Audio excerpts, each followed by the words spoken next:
Hey friends, welcome and welcome back to our channel SS stories. तो friends, आज की कहानी है जब बहू ने अपने ससुर को 20 रुपए के लिए चोर बता दिया तो बूढ़े ससुर ने क्या किया, आइए जानते हैं। चलो बाबूजी, 500 रुपए और मंडी जाकर सब्जी ले आओ। और हाँ, जितनी भी सब्जी बताई है सारी ही ले आना, भूल मत जाना। कभी भूल जाओ और अगर भूल जाओ तो पहले ही बता दो, मैं तुम्हें लिख कर दे दूंगी, क्योंकि शाम को इनके दोस्त खाने पर आ रहे हैं। और हाँ, हरा धनिया और हरी मिर्च जरूर ले आना। इनके दोस्तों के लिए पकोड़े और चटनी बनानी है, जिसके लिए हरी मिर्च और धनिया चाहिए। सुन रहे हो ना क्या क्या बताया है मैंने आपको? रीना अंदर से चिल्लाती हुई बोली, हाँ हाँ बहू, सब याद है, मैं ले आऊंगा याद से। और हाँ बहू, दूध भी तो लाना है। अब तो मुझे याद है ना, मैंने तुम्हें याद दिला दिया। फिर कहती तुम कि कुछ याद नहीं रहता। दूध किस लिए, दूध चाहिए किस लिए ये बताओ। इतने फालतू पैसे नहीं है मेरे पास तुम्हारे लिए, और दूध की कोई जरूरत नहीं है। जितना सामान मंगवाया है उतना ही सामान ले आओ। बेचारे चुप उदास मन से चलने लगे। तब उनकी पोती गौरी ने आकर कहा कि दादाजी, आपको दूध क्यों चाहिए था?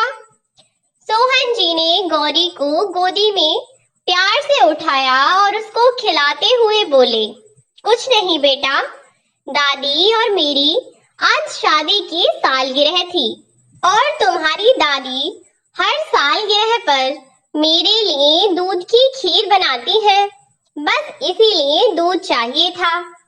अब सोहन जी सब्जी लेने के लिए बाजार चले गए। सारी सब्जी खरीदने के बाद सोहन जी ने सब्जी वाले से कहा कि भाई, इतनी सब्जी ली है तो थोड़ा हरा धनिया और मिर्च तो डाल ही दो। इसमें इतना कहने के बाद दुकानदार ने हरी मिर्च और धनिया सब्जी में डाल दिया।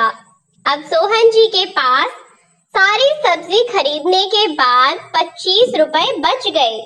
अब अचानक से सोहन जी के चेहरे पर मुस्कुराहट आ गई और सोहन जी ने सोचा कि 25 रुपए बच गए हैं तो क्यों ना रमा जी के लिए एक मीठा पान ही ले लिया जाए। दरअसल शादी के बाद सोहन जी रमा जी के लिए अक्सर मीठा पान लाया करते थे, जिसे देखकर रमा जी खुश हो जाया करती थी। पर आजकल ऐसा बस उनकी शादी की सालगिरह पर ही ऐसा देखने को मिलता था। जब सोहन जी पान वाले की दुकान पर पहुंचे तो दुकानदार से बोले, भाई साहब, एक पान लगा दो जरा। तब दुकानदार ने कहा कि क्यों भाई साहब, आज तो भाभी जी और आपकी शादी की सालगिरह होगी, तभी मीठा पान चाहिए होगा। सोहन जी मुस्कुराते हुए हाँ में गर्दन हिला दी। अब सोहन जी ने दुकान वाले से पूछा तो दुकानदार ने 35 रुपए बताए।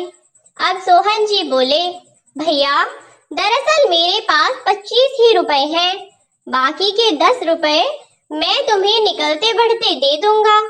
पान वाला बोला, भाई साहब, क्यों शर्मिंदा करते हो? कोई बात नहीं पैसों की, आप भाभी जी के लिए पान ले जाइए और मेरी तरफ से भी भाभी जी को शादी की सालगिरह की मुबारकबाद देना। जब सोहन जी वहां से चल दिए तब वह पान वाला पास खड़े आदमी से बोला, भाई, इसको कहते हैं खुददार आदमी। औलाद इनको इतना दुखी रखती है, लेकिन फिर भी कभी इन्होंने किसी से अपनी औलाद की बुराई नहीं की।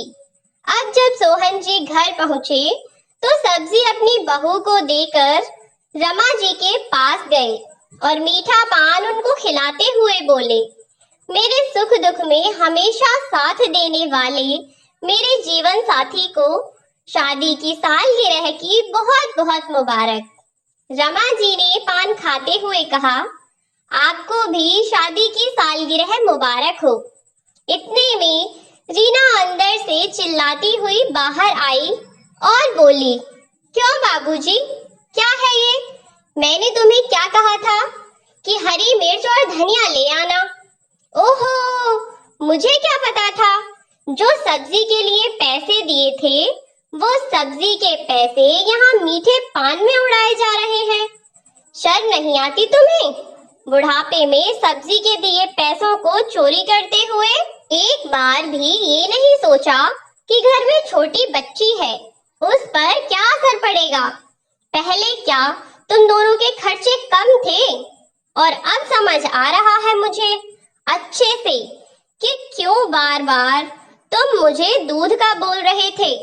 तुम्हारी जीभ चटकारे मांग रही होगी ना खीर खाने के लिए, इसीलिए बार बार दूध का कह रहे थे। रमा जी बोली, नहीं बहू, ऐसी कोई बात नहीं है। तब रीना चिल्लाते हुए बोली, बस करो तुम तो, तुमने ही इन्हें चांद पर चढ़ा रखा है। अगले दिन सोहन जी सुबह उठे, नहा धोकर अच्छे कपड़े पहने और अपने बेटे से बोले कि राहुल, मेरी जमीन के कागज और बैंक की पासबुक जरा मुझे दे देना, मुझे कुछ काम है। राहुल ने पूछा, क्या काम है? जमीन के सारे कागज मैंने संभाल तो रखे हैं। तब सोहन जी ने कहा कि बेटा, मानता हूँ कि मैं बूढ़ा हो गया हूँ, मेरा रिटायरमेंट हो गया है और मेरी पेंशन भी आनी बंद हो गई है, पर मैं अभी इतना बूढ़ा भी नहीं हुआ हूँ कि अपने कागज भी नहीं संभाल सकूं। समझे तुम? मैंने जितना कहा है उतना करो। बस कल मुझे मेरी बैंक की पासबुक और जमीन के कागज दे देना। राहुल मन ही मन कुसमुसाता हुआ गया और जमीन के कागज और बैंक की पासबुक अपने पिता को लाकर दे दी। अगली सुबह सोहन जी बैंक की पासबुक लेकर और कागज लेकर वहां से चले गए। कहाँ गए किसी को कुछ बताकर नहीं गए। जब सोहन जी दोपहर को लौटे तो रमा जी को साड़ी हाथ में थमाते हुए बोले कि ये लो रमा, 2 साड़ी लाया हूँ मैं तुम्हारे लिए, और ये दूध का पैकेट लो और बढ़िया सी खीर बनाओ। आज कितने दिन बाद मैं जी भर के अपने मन से कुछ खाऊंगा। रमा जी खीर बनाने रसोई में गईं और सोहन जी आकर सोफे पर बड़े कड़क अंदाज में पैर पर पैर चढ़ाकर बैठे हुए थे। तभी राहुल आया और बोला, बाबूजी, आप यहाँ क्या कर रहे हैं? अपने कमरे में जाइए। तब सोहन जी ने कहा, यहाँ क्या कर रहा हूँ?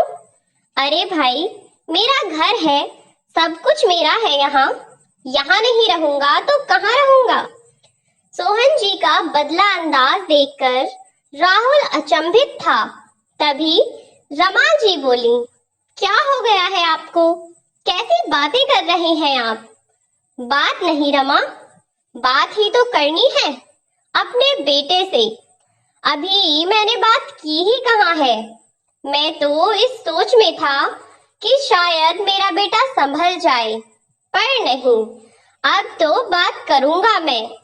इसे शाम को जरा वापस तो आ जाए।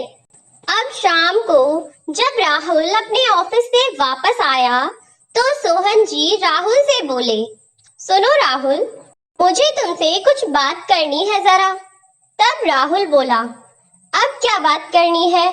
तब सोहन जी ने कहा कि बात ऐसे है कि ये घर मेरा है, तो इस हक से मैं जो चाहूं करूं, और अगर तुम इस घर में रहना चाहते हो तो ऊपर वाले फ्लोर पर रहने की इजाजत तब मिल सकती है जब तुम मुझे 20,000 रुपए महीने किराया दो।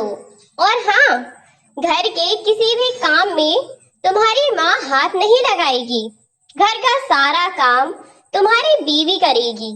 अगर यह बात तुम्हें मंजूर है तो तुम यहाँ रह सकते हो, वरना दरवाजा सामने की तरफ है, तुम कहीं भी जा सकते हो। इतनी बात सुनकर रीना गुस्से में राहुल से बोली, राहुल चलो यहाँ से, मुझे इस घर में नहीं रहना है। तब राहुल ने उसको समझाते हुए कहा, पागल, तुम नहीं जानती कि शहर का माहौल है, कहीं भी कमरा लेंगे तो 30-35 हजार रुपए महीने मिलेगा और फिर ऊपर से राशन का खर्चा भी खुद ही को झेलना पड़ेगा।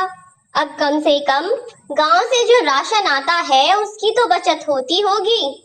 और फिर इतना कौन सा लंबा चौड़ा काम है जो तुमसे न होगा। अरे अब से पहले माँ भी तो सारा काम किया करती थी, तुम कर लोगी तो क्या हो जाएगा।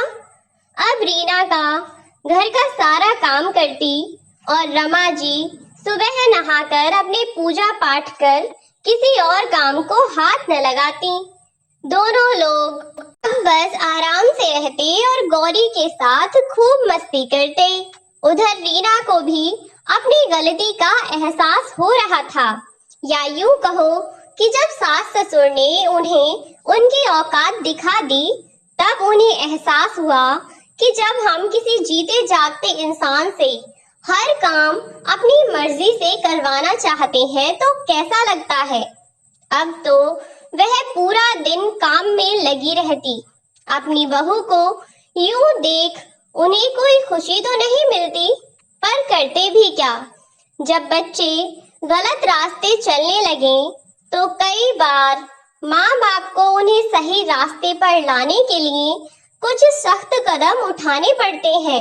वही किया सोहन जी और रमा जी ने, जिसके कारण धीरे धीरे समय के साथ साथ राहुल और रीना को भी अपनी गलतियों का एहसास होने लगा था। अब राहुल और रीना ने अपने माँ बाप से अपने पीछे कामों के लिए माफी मांगी और आगे से कभी भी ऐसी कोई गलती नहीं होगी इसका आश्वासन दिया और सभी सुखी सुखी रहने लगे। If you like the video then please subscribe our channel and follow for more videos. See you in the next video.